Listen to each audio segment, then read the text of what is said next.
Welcome to today's program titled ERISA Litigation Updates. California leads the way. At this time, all participants are in a listen-only mode. For those of you who are logged into the web presentation, you are encouraged to submit questions throughout the conference by typing them into the Q&A box on the right-hand side of your screen. For those interested in obtaining CLE credit for this webinar, later in the presentation, we will read the CLE attendance verification code. Please write this code down, as it will not be reread and it is required on the CLE credit request form. During the program, you will see a slide with a QR code that you may scan to access and submit your request for CLE credit. You can also find a link to the form in the connection details email you received this morning. Copies of the webinar recording and materials will be distributed to all attendees in the days following the webinar. On the next slide, you will see a legal disclaimer. This presentation has been prepared by Seyfarth Shaw, LLP for informational purposes only. The material discussed during this webinar should not be construed as legal advice or a legal opinion on any specific facts or circumstances. The content is intended for general information purposes only, and you are urged to consult a lawyer concerning your own situation and any specific legal questions you may have. At this time, I would like to turn it over to our first speaker for today's program, Brad Perkins. Brad, please go ahead.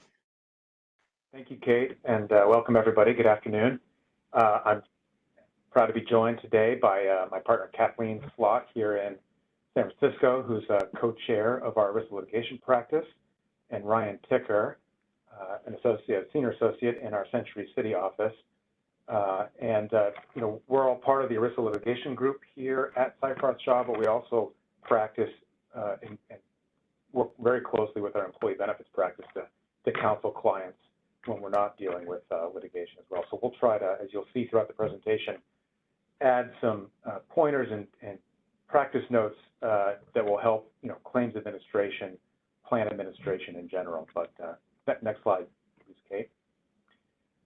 So our presentation is going to go through three big topics: provider litigation trends, welfare and pension issues, and discovery and trial issues. And while we're all from California offices, and there's certainly a California or maybe a Ninth Circuit bent to some of the information we're displaying, I know many of you are not in California or in the West Coast. And I think this presentation will still be helpful for two reasons. One, as you'll see in some of the things we discuss, a lot of the litigation trends that we are seeing across the country start here in California. Ryan's going to discuss the challenges of the use of forfeited contributions, and that litigation really started here in California. But two, you'll also see that, like as I said before, a lot of these things are just general information that will help you as you either work with your clients or inside your companies to try to improve ERISA plan administration. So next slide, please, Kate. So, and the next slide is to kind of introducing the recent trends in provider litigation. And frankly, this part of our presentation, we had a hard time keeping to only 1/3. It really could take up a full hour on its own. Kathleen's going to discuss sort of the shifting landscape in litigation between healthcare providers and healthcare payers or plans. And that, as you'll see here, it's really a tug of war that has shifted back and forth and really changed the strategies for both plaintiffs bringing these claims, but also plan payers who are defending these claims. And that's what Kathleen and Ryan will talk about next, which is how that defense has changed in the face of these shifting strategies. And then finally, I'm going to talk about one of the primary strategies that we have used in the past, and which is the anti-assignment clause, which hopefully all of your plans have. That's a clause that prohibits the assignment of benefits to a third party like a payer, like a provider, but that has recently been eroded pretty significantly in the Ninth Circuit, and we want to talk about how we can strategize about reinforcing that defense. But with that, I'm going to turn it over to Kathleen. Next slide, please. Thanks, Kate. So I'm talking about the trends in provider litigation. Thank you for being with us. I know there's a lot of folks on the call who are in-house, and so you get a complaint, and it's surgical. So it could be surgical associates versus your plan or your TPA, or it could be an actual plan participant versus your TPA and your plan. And what you first look to is what's in the complaint. Obviously, you're checking it out. You're seeing the easiest sort of way to deal with it is if there's an ERISA 1132A1B claim for benefits right there. That's what we like to see. That's the easiest kind of case to deal with and claim to deal with. But a lot of times we found in California, they're fled in conjunction with a quantum merit claim, promissory estoppel claim. And it just muddies the water a bit. So you might have in the complaint, the claim for benefits, and you might have, with the promissory estoppel claim, you might have a phone calls, support claims. This is really, saying, I called, you promised to pay for my coverage. Oh, lo and behold, you paid less than you promised to pay. Those calls are very common allegations that we've seen. Again, harkening back to what Brad said about us trying to help our clients with claims administration, it's really key to make sure that you have a clear log, you have a clear transcript of your calls. These calls are becoming more and more important because of the allegations on the plaintiff's side that basically say you promised me to pay me X dollars for this claim. What we find is when we get the transcript, that's not the case, and it's just merely a question of is this specific hernia repair covered, or is this specific gastric sleeve covered or not? But again, you really want to make sure and maybe do a little audit of your claims process and to make sure there's logs being taken, there's transcripts being taken, so you can easily call up, because that's the first thing we ask for whenever we find a complaint with phone logs. We're finding that there's these unfair business practices, 17200 allegations. And, again, it's almost like there can be like a kitchen sink approach to the plaintiff's bar when they're asking for benefits if they don't include a 1132A1B claim. We also want you to be aware of when a plan participant is allegedly suing, and you say, oh, well, this is, we have an anti-assignment provision, great, but we've got this plan participant. We have found in our exploration of these cases that sometimes the actual plan participant has no idea that the doctor, who is really the behind the scenes funding the lawsuit, the doctor is suing the plan. We did one case where when we issued a litigation hold, lo and behold, the employee's, whose husband had had the surgery, the employee was sort of shocked to find out that her husband was suing her company or plan. So whenever you do have a plan participant, especially, if you have an anti-assignment clause that allows them obviously to sue, you want to verify that your plan participant actually knows of the lawsuit, because we found in some of these cases that they do not.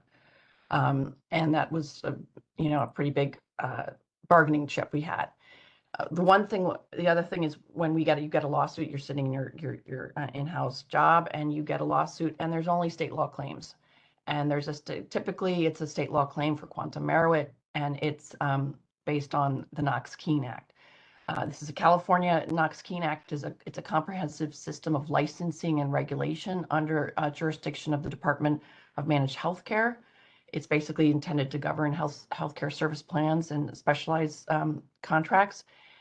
Any person who undertakes to arrange, it applies to any person who undertakes to arrange for the provision of healthcare services to subscribers or enrollees, or to pay or to reimburse any part of the cost for those services in return for a prepaid or periodic charge paid by or on behalf of subscribers or enrollees.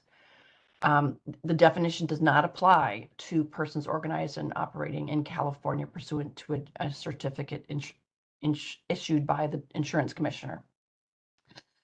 So what the plaintiffs do is they allege that the Knox-Keene Act regulates the amount that the healthcare service plans are obligated to pay non-contracted or out-of-network providers.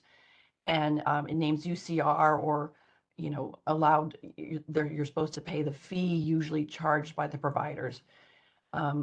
They allege that these services, typically, they allege that services were provided in conjunction with emergency medical services, according to the California Health and Safety Codes. And because under the Knox-Keene Act, the medical providers can't balance bill the patient, they allege they're supposed to resolve the billing disputes with insurers. While there is no private right of action under the Knox-Keene Act, the providers always claim this quantum merit claim. And many of you on the phone have third-party administrators or claims administrators who are typically operating and organized pursuant to California Department of Insurance Commissioner. The plaintiff's bar makes the allegation, but because these entities, while they're not regulated at all by the Department of Managed Healthcare, because they're for the paying or arranging for healthcare services, plaintiffs try to rope in these administrators. Now, we've been successful in cases with rebuffing that allegation that the Knox-Keene Act applies to TPAs or claims administrators, because number one, we're not licensed, typically these entities. So if you're clients out there and people listening on the phone, if you're a TPA or a claims administrator, you're not licensed by the Department of Managed Healthcare. But a really very cool tool we've gotten into a lot of our cases for a client is because we asked the Department of Managed Healthcare are we, as an entity, sort of like a public records request, are we regulated by the DMHC? They issued a letter saying we weren't. And so we've, and Ryan's going to talk about later about getting requests for digital notices, but this is a very nifty tool that we've been able to utilize for our clients, saying, hey, we're not obligated under Knox-Keene, we're not regulated, and therefore we're not, you can't sue us under Knox-Keene or quantum merit.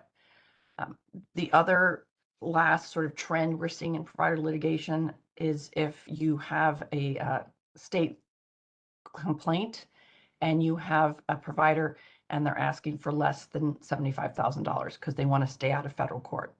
You may have diversity, but you don't have, if you don't have the $75,000, you're stuck there. And what we found is some judges, when we've removed, they will not accept as the law or as a law of the case or as a fact that the $75,000 alleged less than 75 in the caption is actually accepted as what they're alleging. And the judges are looking to the body of the case. And a lot of times the providers say, you refuse to reimburse me my billed charges or my UCR value. And by the way, my billed charges are over 75,000. So we've been successful in staying in federal court, even when on a complaint where on the face of it said, on the caption, asking for less than $75,000. Another, tip would be when this happens where they do the caption, it says less than $75,000. Their first amended complaint brings everything down, so the body of the complaint is comports with a less than $75,000. As you know, when you remove, the court just takes a snapshot of what your case looks like on the first instance, and in that case, you can stay in federal court because, again, it was not in the body of the case. It was alleged more than $75,000. So. These are the trends we're seeing. You've got an easy case where it's got federal and state. You've got a harder case which just says state and it got Knox-Keene. And then you've got an even harder case if it's got a state law but under $75,000. And why do we mention all this is because, can I have the next slide, Kate, please? What do you do once you are in, you get your complaint? Do you answer in state court? Do you demur if you can't remove, or do you remove? So obviously with a lot of our clients, They want to be in federal court. It's a bit less of a Wild West here in California. And so, like I said, we've been pretty aggressive on removing cases, even when there's an allegation of less than $75,000. We then typically set up a motion to dismiss all those state law claims that are preempted by ERISA. Ryan's going to go into more detail after I'm done here on my slide into removal and preemption. I'm sorry, into preemption. But it's really important that even in state court, when you get a complaint that has clearly is relating to an ERISA plan, I think it's really important to start educating the judges and file a demur. Again, there's no harm in doing it, and you want to make sure that your judge knows, hey, this is not a quantum merit promissory estoppel situation. This is an ERISA plan with a plan participant. What we do is we file, if we're in state court, we can't remove. We file a demur. We do a request for judicial notice of the plan, and we've been successful in state court. So I think that the judges are becoming more and more attuned to ERISA cases, and we've been fortunate to have some good rulings on demurs in state court. So I would encourage you not necessarily to just answer. I would encourage you to take advantage of trying out the sophistication of your judge in state court and do a demur. Obviously, if you remove, you have to quickly, within 10 days, you have to answer or move to dismiss. A lot of times you might have conversations with your plaintiff's counsel when you're meeting conferring, and they want to file a motion to remand. So what we've done is been very cooperative with the plaintiff's counsel, and a lot of times we will file a motion to dismiss with the motion to remand.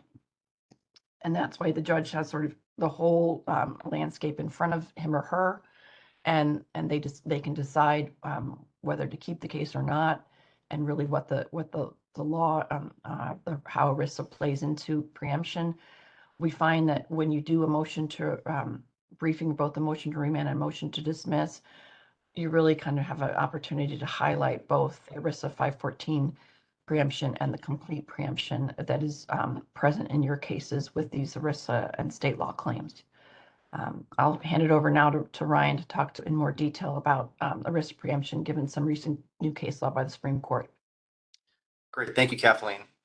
So Kathleen mentioned a little bit about our ways of attacking these claims at the pleading stage and once we receive a complaint. And as she mentioned, we often see state law causes of action like quantum merit, negligent misrepresentation, and promissory estoppel brought either with or without ERISA claims for benefits. And so when we first receive a service of a new lawsuit, when we take a look at a complaint, we must first evaluate whether you want to remove it from state court based on the Davila test. And under the Davila test, a state law claim is completely preempted if an individual at some point in time could have brought the claim under ERISA section 1132A1B, and whether there is no independent legal duty that is implicated by a defendant's actions. Next slide, please. As to prong one, provider plaintiffs often argue that they lack statutory standing as they're not enumerated parties under ERISA's civil enforcement provisions. Therefore, they complain that they could not bring a claim under ERISA because they're not a participant or a beneficiary of an ERISA governed plan.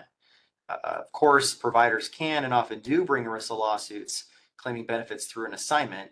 And some courts, including the court in Lodi Memorial Hospital Association, have found submission of bills is only possible with an assignment of benefits.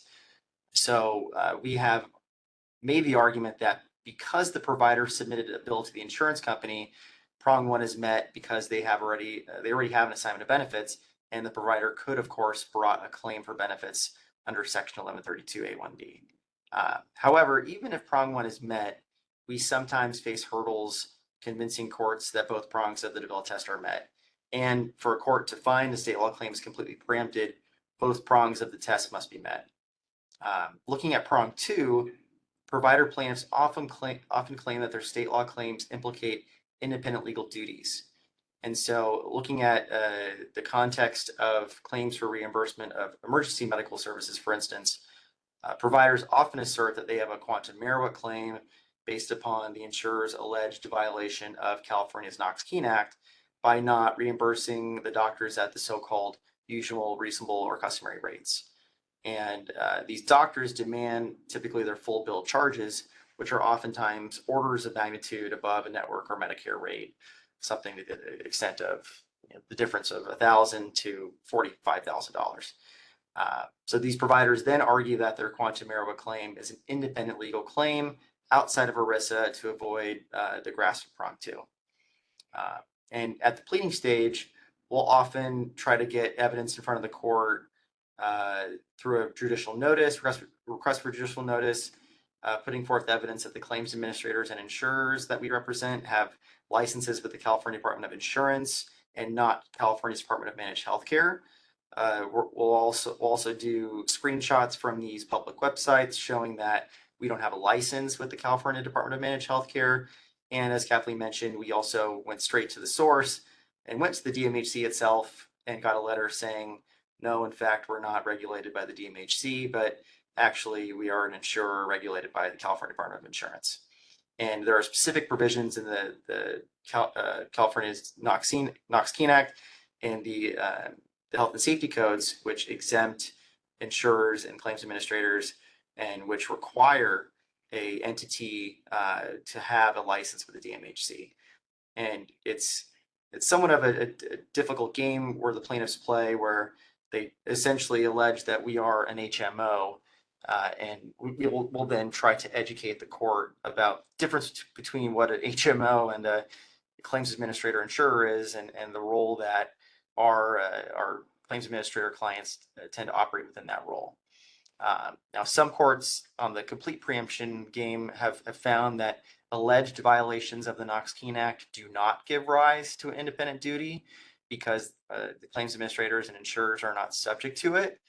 And other courts don't go that far and don't look to the merits of it and only consider the predicate violations of the Knox-Keene Act under the second prong of Davila, and essentially decline to look at whether or not we are subject to the Knox-Keene Act, and then unfortunately sometimes remand these cases back to state court.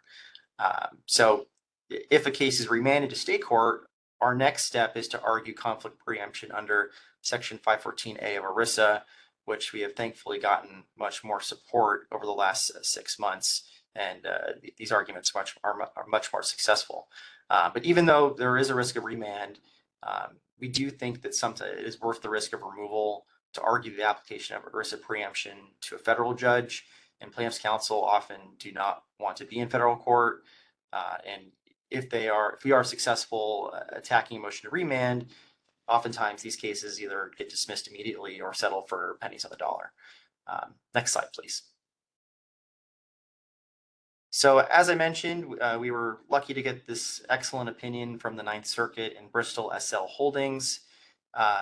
This court took a look at a claim of preemption in the context of provider claims, and specifically under ERISA Section 514A, it provides that ERISA provisions supersede any and all state laws insofar as they relate to any employee benefit plan.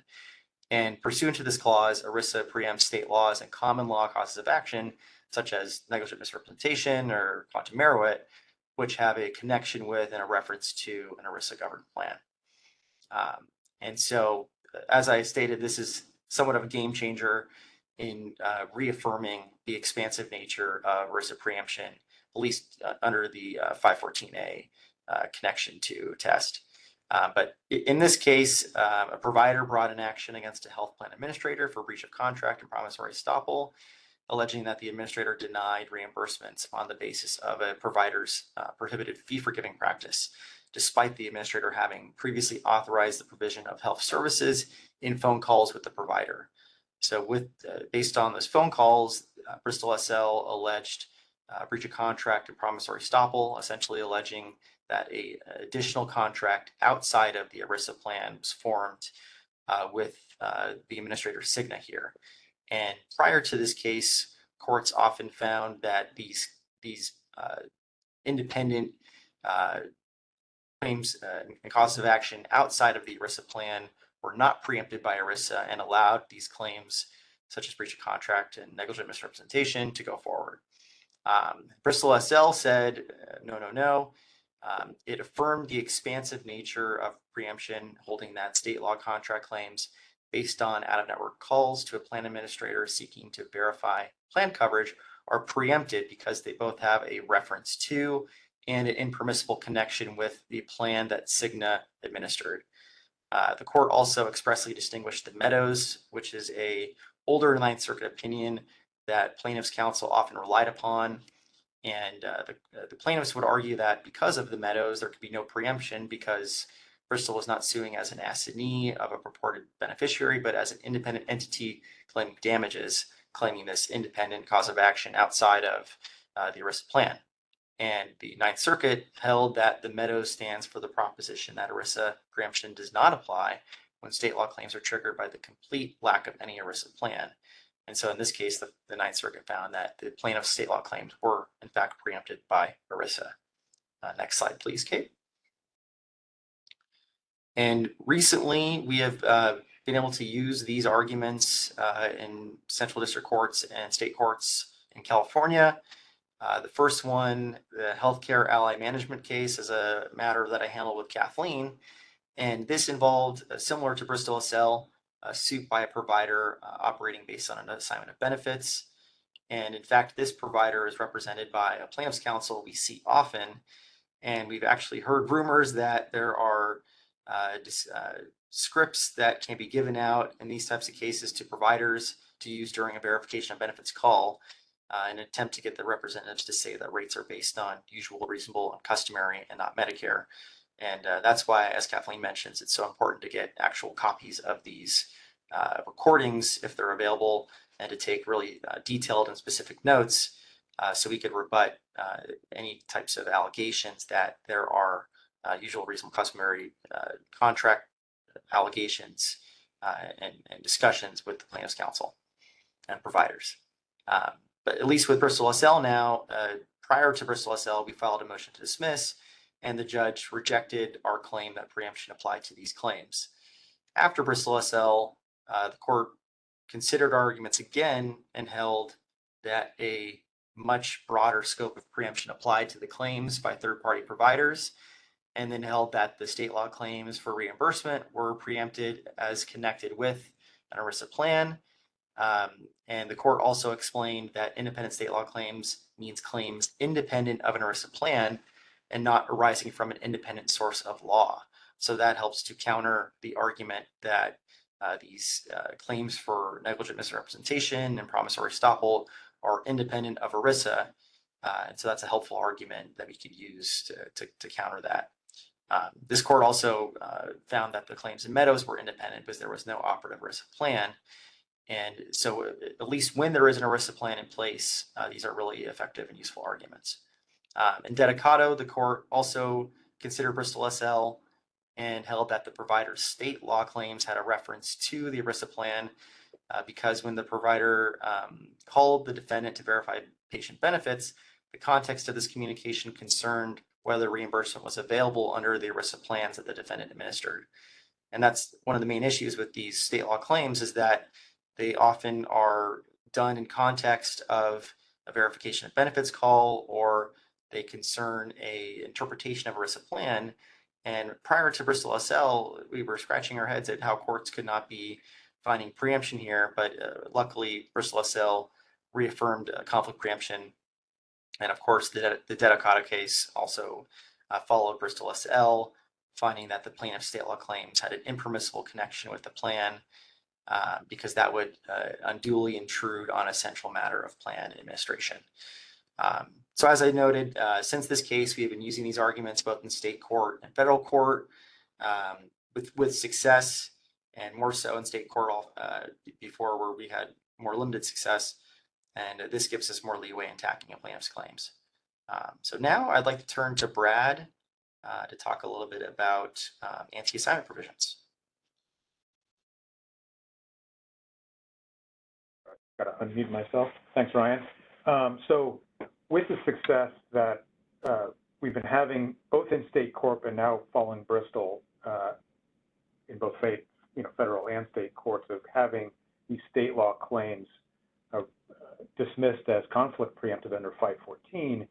We've seen a rise, predictable rise in claims from providers under ERISA. And as Kathleen and Ryan alluded to earlier, ERISA has only an enumerated list of parties who have statutory standing to bring an ERISA claim, participants, the DOL, fiduciaries. And so providers aren't on that list. And they shouldn't be allowed to bring those claims, but they can often do so through assignments. And that the sort of before state law causes of action became really the grounds on which we were fighting these cases, it was the anti-assignment clause that was really the primary line of defense, because plans would put into their provisions, as they also should, a provision that says, even though this is a welfare benefit plan, participants cannot assign their rights under this plan to a third party, such as a medical provider. Now, that's in tension with what all plans want to do from an administrative standpoint, which is to be able to, efficiently receive and pay benefits from and to providers. Nobody wants to put their participants in a situation where they have to go out of pocket to pay a provider and then file a claim individually with the plan and reimburse the provider. Providers don't want that, plans don't want that, participants don't want that. And so these anti-assignment clauses usually have a provision in there that says this does not prevent us from, for sake of convenience, receiving claims and paying claims in that fashion. And the courts have recognized both the enforceability of anti-assignment clauses as even in the context of paying claims for convenience. Next slide, please, Kate. Now, the providers have responded to this by pointing out that no courts, this plan has waived their anti-assignment provision by accepting the claims from us and throughout the entire administrative process not denying claims on the basis of the anti-assignment clause. And they're doing this based on a tiny box on the claim forms, box 27, that says accept assignments.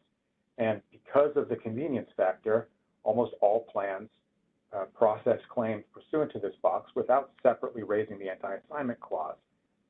That doesn't mean claims won't be denied for other valid reasons, such as medical necessity or unbundling or any number of reasons. Or perhaps they want to partially pay based on a UCR. However, providers are saying, if you don't raise it at the outset, you've waived it. And next slide, please, Kate. Unfortunately, a case out of the Ninth Circuit recently held that in fact is an argument that can get providers past a motion to dismiss stage. This Beverly Oaks physician surgical case came out in 2020, and it essentially said that the allegation that a provider had continually checked that box and interacted throughout the claims administration process with the claims administrator, and yet the claims administrator never brought up the anti-assignment clause, meant that the plan had waived it. And this was a change in law. Previous to this, Spindex, which is the leading case in the Ninth Circuit, that had held no, simply accepting claims in this fashion was not a basis for waiver. So it was a pretty big shift. And unfortunately, there's been at least a dozen cases that have come out that have given serious consideration and discussion of Beverly Oaks, and they have all, with one exception, come out the same way. It's a very fact-specific analysis based on the allegations of the complaint, but for the most part, they're saying it's enough simply to check that box on the claim form and if the plan pays those claims without raising anti-assignment, boom, you're past the motion to dismiss stage, and this provider will be able to use ERISA and bring a claim as an assignee of their patient, even if in some cases we found the patient has no idea that the provider is even pursuing litigation under this ground. So, of course, this puts plans in a dilemma because you want to be able to pay claims and not just deny every claim that comes in from providers based on an anti-assignment, based on your anti-assignment clause. So, our recommendation is to, include on your explanations of benefits.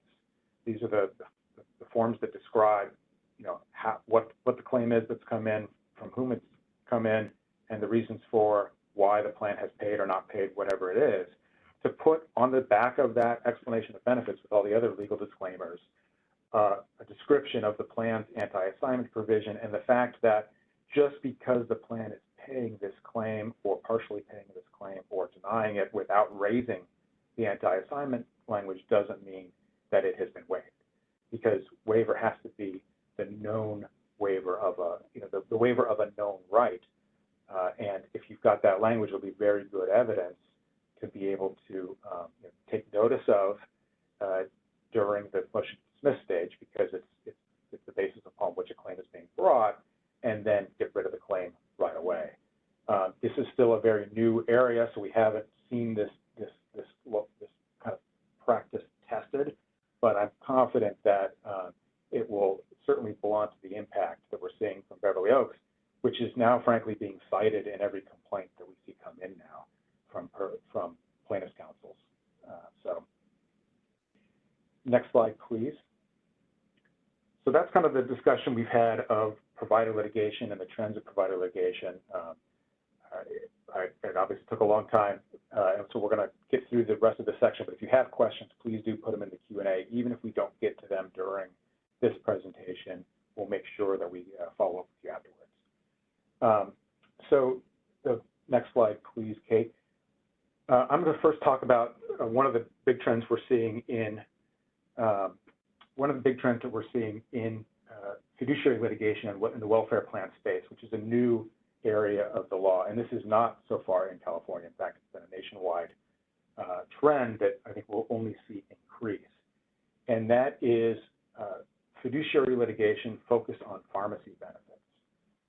As many of you, I'm sure, know, the area of pharmacy benefit management, or PBMs, is a very complicated area.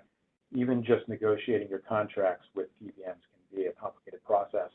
Understanding exactly how those PBMs receive their revenue, exactly how those contracts affect amounts being paid by the plan and by plan participants for the drugs that are covered, can be very complicated. And out of this complication has come a couple recent suits brought. They're mentioned here: the Lewandowski versus Johnson & Johnson that was filed in February of this year, and Navarro v. Wells Fargo that was filed this past summer. Now, these cases are both in the initial motion to dismiss stage, so we don't have any case law that's come out of them, but we do know from the complaints that what they're alleging is that essentially entering into contracts with PBMs, the allegation is the entering into those contracts, and I don't know if it's a coincidence or not, but all of them have been with Express Scripts, the PBM, both of those two cases. But the allegation is that the contracts with Express Scripts that those plans have are a breach of fiduciary duty because they cause both the plan to pay more money than it should, and for participants to have essentially higher participant responsibilities than they would otherwise have had the contracts been more favorable. And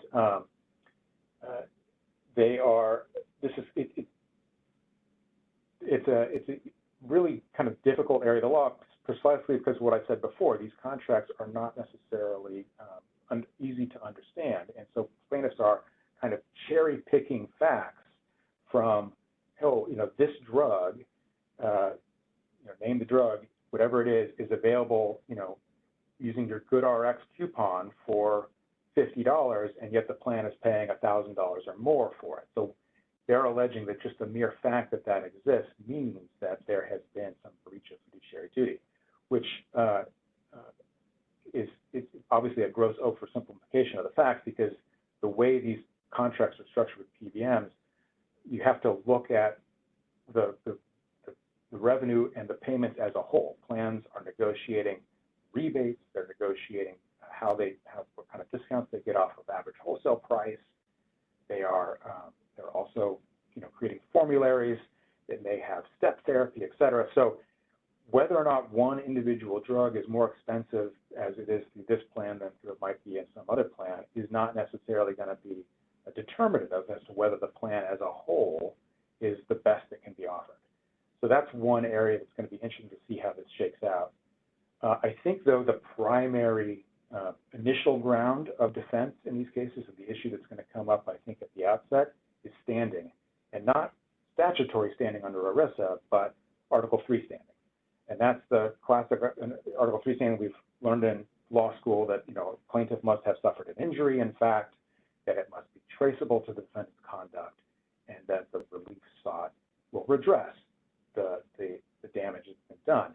So a lot of the initial defense in these cases is likely going to be, no, plaintiffs can't actually show that there's been a harm to the participant. In other words, they didn't pay any more for the drugs because they have their premium is calculated on an entirely different method, and their co-insurance, et cetera, is also done under a different method that isn't affected by whatever the wholesale price is paid by the plan. So I think that's going to be one area that will be the focus, and I think we can see that in this other case, which is a little bit different, Knudsen versus MetLife. This was a case essentially saying that a plan administrator breached its fiduciary duties by pocketing 100% of the rebates that it received from drug manufacturers, and the Third Circuit in that case dismissed on this Article 3 standing, or upheld the dismissal on Article 3 standing, because it said, the participants, or the plaintiffs in this case, are alleging that simply because those rebates were pocketed by the plan administrator, that led to higher costs or higher premiums. And what the court said is that is just too attenuated, too speculative to support concrete injury in fact. And I think in the Navarro and Lewandowski cases, the plaintiffs are trying to plead around that by saying specifically why participants are paying more, but it's certainly going to be part of, I think, the defense going forward. Now I want to turn it over to Ryan, who's going to talk about some trends we're seeing with pension plan litigation. Thanks so much, Brad. And next slide, please. Recently, nearly a dozen cases have been filed in district courts across California alleging a novel theory of liability against ERISA plan sponsors for their use of forfeited employer matching retirement plan contributions. And these theories put plan sponsors in a particularly bad position because Treasury Department regulations and often plan terms expressly authorize applying forfeitures toward ongoing employer contributions. And that's specifically set forth in 26 CFR section 1.401-1A. And that requires that amounts so forfeited be used as soon as possible to reduce the employer contributions under the plan. And so this is the exact conduct that plaintiffs are challenging as improper with several of these complaints that have been filed recently. Two courts have addressed these going in contrasting ways. The Hutchins versus HP Inc. court and Perez-Cruitt versus Qualcomm Inc. In Hutchins, a case in the Northern District of California, and Qualcomm was a case in the Southern District of California. Both of those courts considered whether a plan violated ERISA by using forfeited plan contributions to fund the employer match for other participants' accounts rather than defraying administrative expenses of the plan. And Perez-Cruitt court, which came out first with a cursory analysis, unfortunately, found that the plaintiff had plausibly stated a claim for prohibited transactions against the plan administrator because it dealt with the non-vested contribution money in a way that benefited Qualcomm's own interest for its own account. This is despite Treasury regulations and decades-long practice saying that it's proper for a plan administrator to do so. And in contrast, the Hutchins versus HP court rejected the Perez-Cruitt court's analysis, finding that the plaintiff's theory of liability was in tension with Supreme Court precedent, emphasizing the plausibility of allegations for breach of fiduciary duty. The court also found that the plaintiff's theory of liability was contrary to the settled understanding of Congress and the Treasury Department regarding defined contribution plans. And so for decades, IRS regulations, as well as proposed new Treasury Department regulations, again, allowed using these forfeitures to reduce the contributions under the plan. And the Hutchins court considered these regulations and practices to find the plaintiff failed to state a claim for prohibited transactions. Next slide, please. In the Lau versus Fisher asset management matter, this was a case that I actually worked on with another Seyfarth, the ERISA litigation partner, Sam Swartz-Fenwick, and we were luckily successful at the motion to dismiss stage, getting these theories of liability dismissed. But the plaintiff in this case was a former employee of Fisher, and he alleged a claim for benefits under ERISA, a claim for breach of fiduciary duty, as well as this novel prohibited transactions claim. And this was a little bit of a different case than the HP versus Hutchins and the Perez-Crua case, because during Lau's employment, the Fisher made matching contributions to Lau's account, and after his employment ended, the matching contributions had not vested. He then seemed, his theory of liability was that he was entitled to the earnings on these matching contributions, which had not vested and which were forfeited. This was based on a strained reading of the forfeiture provision of the plan, but the court looked at the HP versus Hutchins case and considered the allegations that that this was not a prohibited transaction. And we argue that such a redistribution within the plan did not constitute a transaction within the meaning of the provision. We argued that the Hutchins analysis was appropriate, as well as established Supreme Court precedent, which defined forfeitures and the actual transactions, because the actual removal of the assets were all internal to the plan and went from the plan account and were used for the plan. And so it was not some type of sale or good, like with another fiduciary of the plan or spending money outside of the plan. And thankfully, Judge Tiger agreed with us and dismissed the plaintiff's claims. Again, this is still a novel theory, so we're still watching how the courts are taking consideration of these theories. And again, like with the Perez-Crua court, they are allowing some of these claims to proceed, which is in contrast with Department of Treasury regulations. And so it's difficult to give a plan administrator advice of how to actually deal with forfeitures, as the regulations specifically require that they be used in the way it's set forth to reduce the employer contributions. And so hopefully we'll get some more good precedent in line with the Hutchins court to hopefully beat down these novel theories and give a little bit more guidance to administrators. But we're going to continue to watch these cases and see how courts react to them, and to see if plaintiffs are going to tweak their theory of liability. But hopefully they remain consistent with the Hutchins and the Lau court. I'd like to now turn to Kathleen to talk about our next topic, discovery and trial issues. I think you're muted, Kathleen. Thanks, guys. Sorry about that.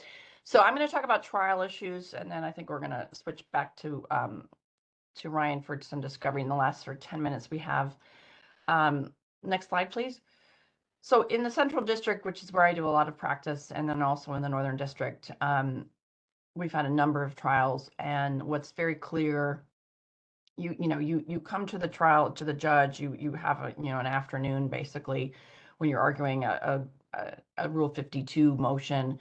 You could file a motion for summary judgment as well, and it would sort of act as the same for these ERISA bench trials. And it's very important you have a prop PowerPoint. Typically we share these with the other side and to tell the story on the claims processing. I would say that some of the judges are not as, even in federal court, are not as clued into ERISA's, or the obligations of a fiduciary. We had one judge who sort of intimated that one of the the benefits committee needed to have, someone needed to have medical degrees. And, it was like an allegation that, well, they didn't have any medical degrees and they're citing this medical claim. So that was, a problem. So you definitely have to level set with the judges about, what does a fiduciary do? A fiduciary can hire, these experts in medical fields, or even a lot of times when some benefits committees will actually engage a doctor to consult with them on medical claims. So this is sort of a claims administration tip that we wanted to best practices when you are just in meeting minutes where, say, the benefits committee in your company is deciding a disability claim or a mental health claim. You do want to elaborate more on the discussion surrounding the claim, what evidence you considered in support of the claim, what evidence you discredited in the claim, so that when your attorneys are there in court and saying, that the committee looked at this, the committee did their due diligence, they acted prudently, they looked at all the evidence, here's the evidence they looked at. Those packets that benefits committee members get when discussing ERISA claims are hugely important, that those packets have everything in them, so that when I'm in trial, I can sort of point to an index and say, this is what my committee looked at.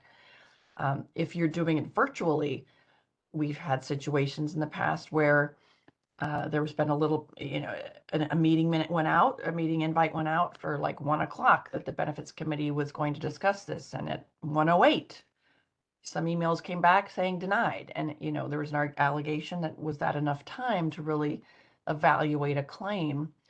And plaintiffs' attorneys are very sophisticated. If they want to get the abuse of discretion out and they want to go de novo, they're going to say, you couldn't have used any discretion because you didn't take enough time for your meeting to discuss this claim. And so I just, in your claims administration, if you're doing it in-house, just make sure that, you sort of have documented a significant meeting to discuss potential claims that if you're the ultimate claims appeal decider.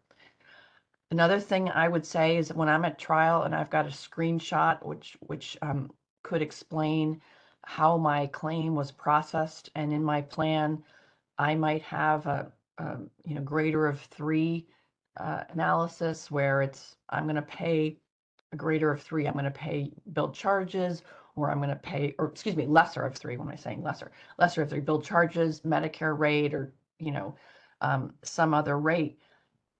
Judges like to see the math. So a lot of times we'll get screenshots at trial, and I'll have to really work with my claims administrator and my claims processing system to make sure I understand backwards and forwards everything that's on that screenshot, because I have been questioned in trial about, what does that box mean? What's this box mean? Show me the math, essentially. So, we're going to give you a little bit of homework when you kind of go back to your administrator or your plan. We're going to ask you for, check your anti-assignment. We're going to ask you to check your EOBs, like Brad was saying. And one of the things, make sure they're tracking their phone calls. And one of the things I would say is, does your claim system sort of spit out the math so that it's clear when I decide your claim and pay your claim that I paid correctly under a plan?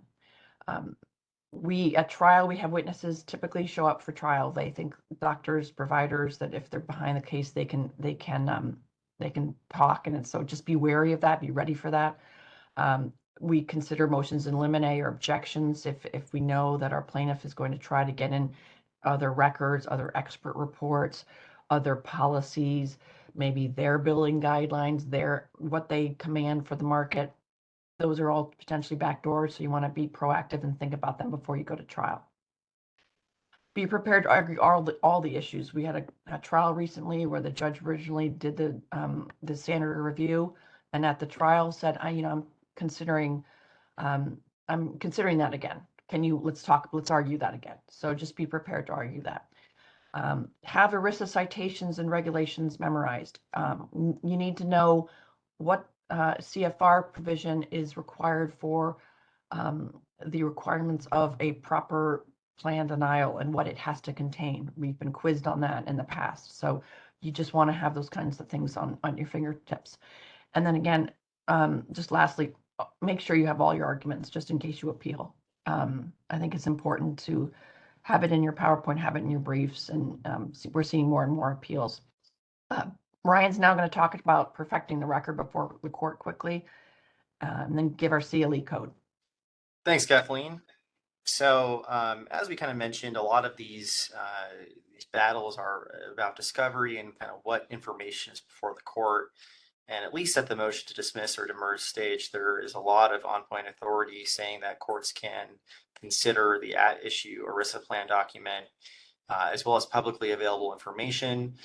Typically for the ERISA plan document, it is either incorporated by reference in the plaintiff's complaint if they mention something to the effect of there's a bill or they submitted claims to the administrator or it's violated the at-issue plan document. So courts can actually consider the ERISA plan document in considering whether or not the plaintiff has adequately stated a claim for benefits, and also to get in these arguments about ERISA preemption.